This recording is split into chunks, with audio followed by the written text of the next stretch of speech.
लक्ष्मण के गोदिया लिहले राम। तनि मुख खोला भैया लक्ष्मण के गोदिया लिहले राम। तनि मुख खोला भैया मुहवा से बोला भैया आखिया तू खोला भैया।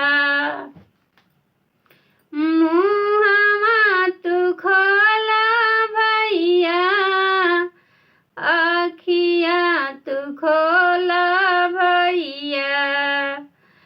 कहवा लागल बा शक्ति बाड़ तनि मुख खोला भैया। कहवा लागल बा शक्ति बाड़ तनि मुख खोला भैया। लक्ष्मण के गोदिया लिहले राम। तनि मुख खोला भैया। लक्ष्मण के गोदिया लिहले राम। तनि मुख खोला भैया।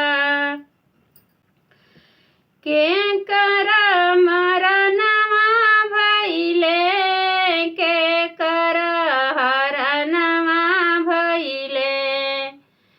के कर मरनवा भइले के कर हरनवा भइले। के कर के लागल शक्ति बाड़ तनि मुख खोला भैया। के कर के लागल शक्ति बाड़ तनि मुख खोला भैया। दशरथ मरनवा भइले सीता हरनवा भइले। दशरथ मरनवा भइले सीता हरनवा भइले।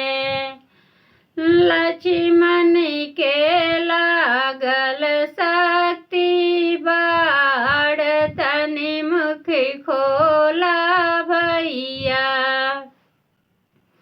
लक्ष्मण के लागल शक्ति बाड़ तनि मुख खोला भैया।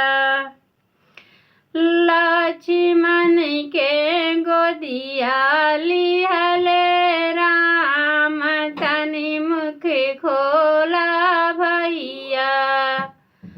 लक्ष्मण के गोदिया